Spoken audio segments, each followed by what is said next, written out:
We wanted to say, here's something familiar. It's third-person action. You got your guns, your shotguns, your machine pistols. You know, you can mix that up.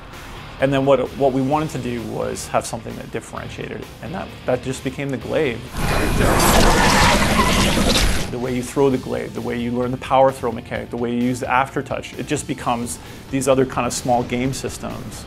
The brutal honest truth is when we were working on the game in a more fantastical sci-fi context, we were looking at gravity manipulation.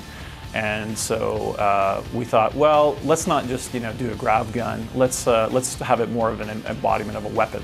So I put some blades on it and threw it around, and it was like picking up stuff in the environment. You can still do that in Dark Sector, but then I had it hit a torso of a trooper, and there was a bug where it kept spawning the blood effect every time it hit. So the screen just filled with this gorgeous spray, and then we thought, oh my God.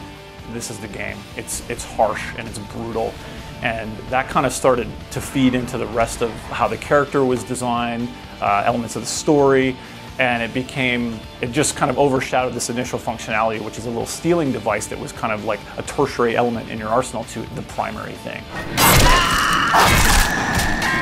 We went through a lot of iteration, a lot of crazy ideas with glaives that bounce a lot, or glaives that were really intensely seeking. But it was really badass because you'd shoot this glaive out and it would decapitate 5 people and then come back to your hand. You're like, wow, that was cool. It's not very hard. So finding that mix and finding the way to make it fun and yet challenging was a long journey, and we've come a long way.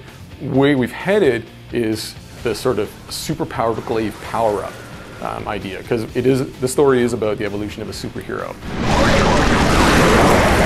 When you take control of the glaive and you 6-axis tilt it into a guy and rip him in half in slow motion, you know that tweaking it's been worth it. So not only can you rip guys in half and you aftertouch and so on and so forth, you can at one point, my favorite part right now is you throw it into dry ice, you get it back, it's liquid nitrogen cooled, you throw it into a guy, he freezes on the spot, falls, teetering, smash, smashes his head on the wall and that sort of thing.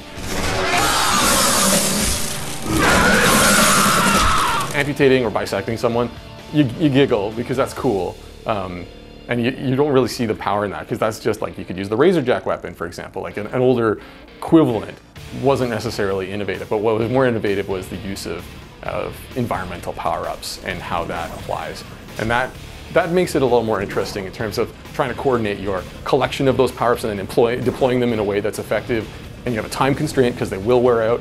So you find yourself a lot more engaged. You're accomplishing the same goals, but it's harder and more interesting.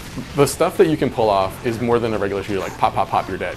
You can whack them with the glaive once, which gives them a brief stun, which gives you time to pull off a headshot. Being able to accomplish that requires a little bit of skill, and once you've mastered that skill, you feel badass.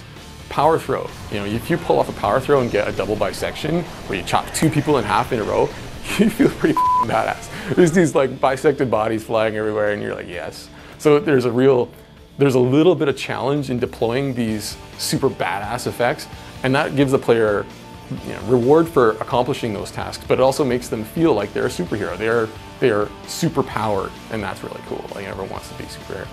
I can't think of any other shooter in the genre right now that's really expanding it this way. It's different guns, and how many different guns have you done? You've seen innovation, you've seen freeze guns and flamethrowers and stuff, but I really think that the glaive is new, and I think that that'll shine through, and I hope people enjoy it.